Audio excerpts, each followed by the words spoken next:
Amid history's chilling tales, one name stands out in infamy: Elizabeth Bathory. Behind her beauty lay a darkness that led to stomach-churning deeds. Brace yourself for a journey into the horrifying chronicles of a female serial killer. In this video, we are going to see the stomach-churning events of Elizabeth Bathory. You've probably heard of the Countess of Countess Castle, who is infatuated with her youth and beauty in a time when the macabre is all the rage.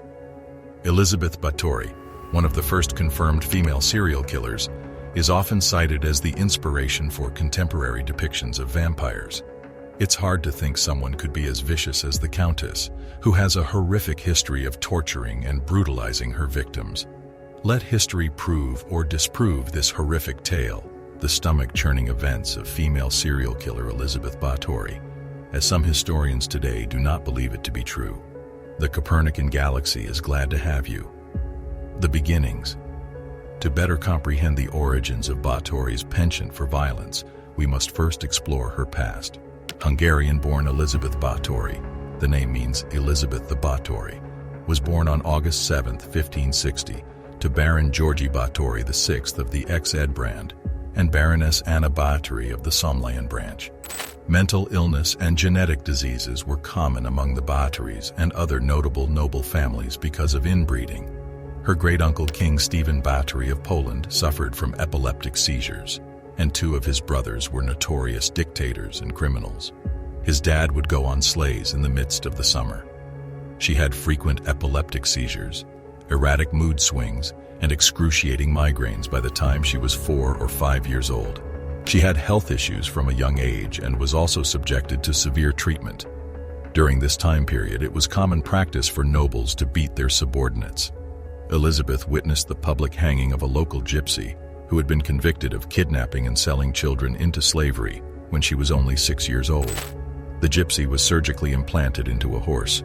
She also saw Stephen Báthory's rage-fueled order to have local peasants' ears and noses chopped off when she was 15 years old.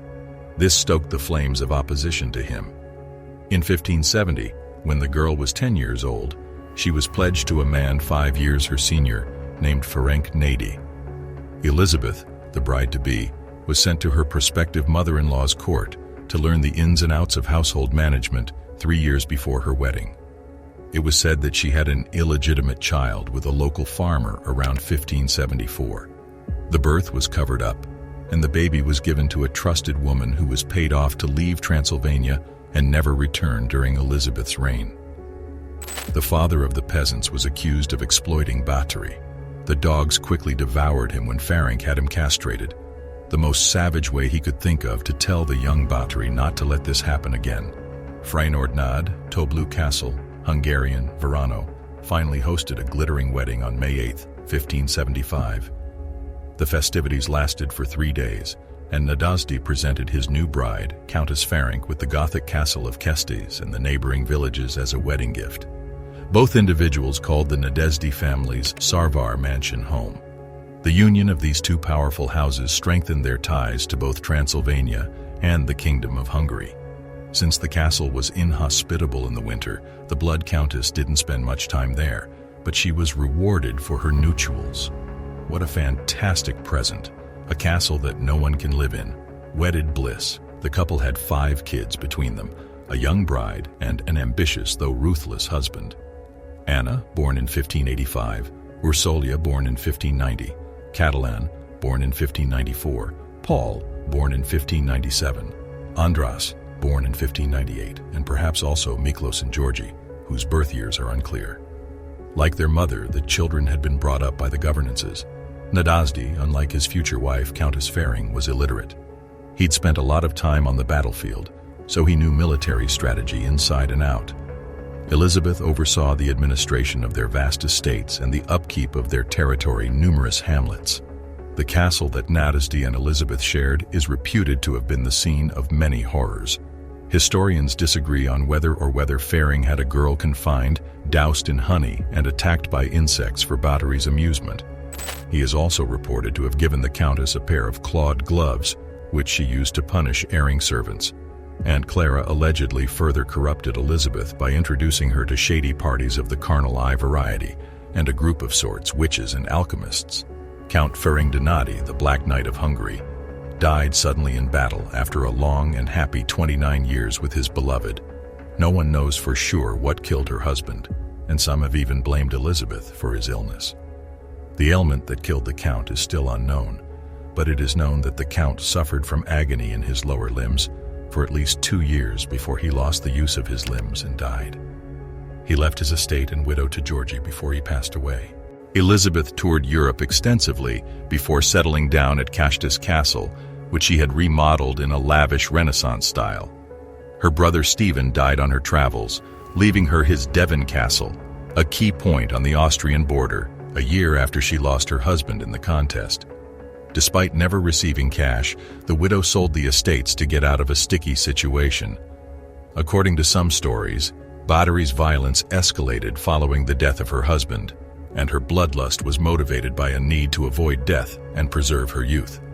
According to one report, a teenage maid once got blood on her cheek during a particularly intense discipline session. After removing it, she saw a marked improvement in the appearance of her skin. According to some reports, the only thing that helped her migraines was hearing the screams of the tormented. She went to the extreme of opening her gynecium in order to gain access to better blood, claiming that ordinary people's blood didn't have the same impact. After Lutheran minister István Magyari filed complaints against her in public and at the court in Vienna, rumors of her arrest and accusations of atrocities spread throughout the kingdom. Finally, in 1610, Holy Roman Emperor and Hungarian King Matthias II tasked the Palatine of Hungary's geological department with looking into the controversy, who were later blamed for torturing housemaids. Nonetheless, given servants were considered property at the period, it is unlikely that a noble woman would have been convicted for their abuse. Allegedly, prisoners were subjected to torture that included having their bodies covered in honey by servants and then being put outside for insects to eat. Like her husband had done before during the winter, the young woman may have been stripped naked and thrown into an ice bath. Báthory would pierce their nails with needles and sever their noses or lips. Stinging nettles were used as a whip on some of the victims. It has been stated that Báthory also bites her victims on the shoulders and chests. Flesh, including the victims' legs and feet, was allegedly burned by Báthory and her accomplices. Some representations of Elizabeth have her taking a shower or bath in virgin blood, and others have her swallowing the vaginal blood of her victims. Neither of these assertions has any supporting evidence. 2 years later, on December 31st, 1612, Elizabeth Bathory and 4 of her trusted employees were arrested for their roles in the plot. Due to the widespread illness and Janus's young age, all of the ladies were executed by fire, while he himself was decapitated and thrown into the flames. Thrilling, right? Subscribe now for more thrilling stories like this, and hit that notification bell to be the first to know when the next post is up. After news of the Blood Countess's actions spread, her relatives decided to put her under severe house imprisonment. They wrote to the king about the capture and detention of Báthory, stating that she was trapped in a bricked room and sentenced to death. According to records created by priests in July 1614, she spent the rest of her life imprisoned in the castle of Countess. Similar to being under house arrest, she was not restricted in her movement within the castle. According to her alleged will, written in September 1610, she bequeathed her entire estate to her children, both at the time and in the future. On the evening of August 20th, 1614, Countess Elizabeth Bathory informed her bodyguard that her hands were cold. So, she went back to bed after hearing his remark. The famous Blood Countess, age 54, was discovered dead the next day. On November 25th, 1614, Elizabeth Bathory was laid to rest in the church of Countess. Some say her remains were returned to the place she was born after an uproar was raised in the village about the decision to bury the renowned contests in their cemetery. Elizabeth Bathory was a stunningly attractive and intelligent bride who married into a politically powerful family. Her influence rose after her husband died and left her their estate. Given that much of the testimony in her case was obtained through torture, it's not hard to assume that she was instead framed. Discover the unsettling and alarming norms of the past. Dive into the next video to unveil the shocking truths that once prevailed.